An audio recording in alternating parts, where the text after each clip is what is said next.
انسان کے کپڑے، زبان اور شکل جھوٹ بولتے ہیں۔ انسان کی اصلیت تو وقت آنے پر پتہ چلتی ہے۔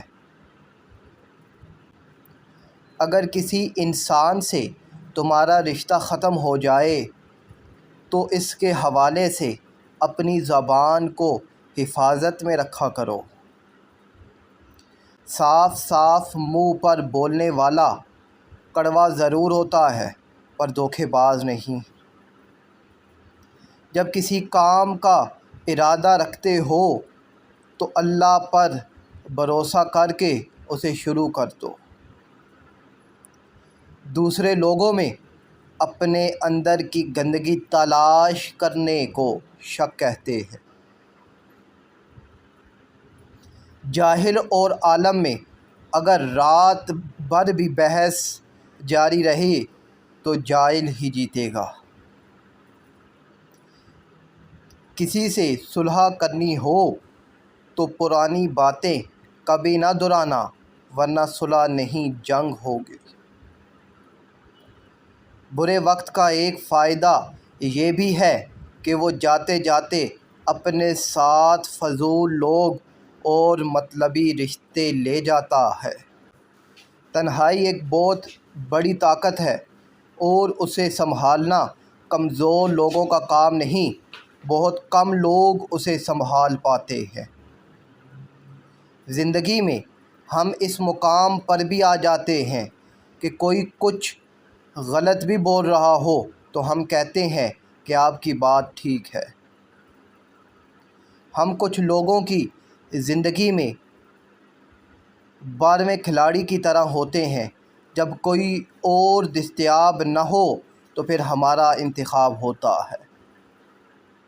انسان کو اپنی اوقات کا پتہ اس وقت چلتا ہے جب اسے وہاں سے ٹھوکر لگے جہاں پر اس نے سب سے زیادہ بھروسہ کیا ہو۔ کہتے ہیں عورت راز نہیں رکھ سکتی۔ میں کہتا ہوں اگر عورت راز رکھنا چھوڑ دے تو معاشرے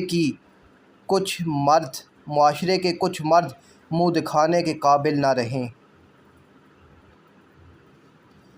میری ذہانت اور شخصیت دری کی دری رہ گئی جب میرا پالا اپنے نصیب سے پڑا۔ اگر دنیا آپ پر ہنستی ہے تو آپ بھی دنیا پر ہنسو کیونکہ دنیا بھی اتنی ہی مزاحیہ ہے جتنے کہ آپ۔ اگر آپ اپنی مصیبتیں بھول جانا چاہتے ہیں تو اپنے سائز سے ایک نمبر کم کا جوتا پہن کر لمبی سیر پر نکل جائیں۔ اپنے بارے میں برا مت سوچیے ورنہ جن لوگوں نے اس کا ٹھیکہ لیا ہوا ہے ان کا روزگار چھن جائے گا۔ کسی پر دوسری بار اعتبار کرنا اسے بندوق تھمانے جیسا ہے کہ لے دوبارہ کوشش کر لے، پہلے والی گولی مس ہو گئی تھی۔ جب کوئی دل کے دروازے پر دستک دے تو فوراً مت کھولا کریں۔ کچھ لوگوں کی عادتیں بچوں جیسی ہوتی ہیں، دستک دے کر بھاگ جاتے۔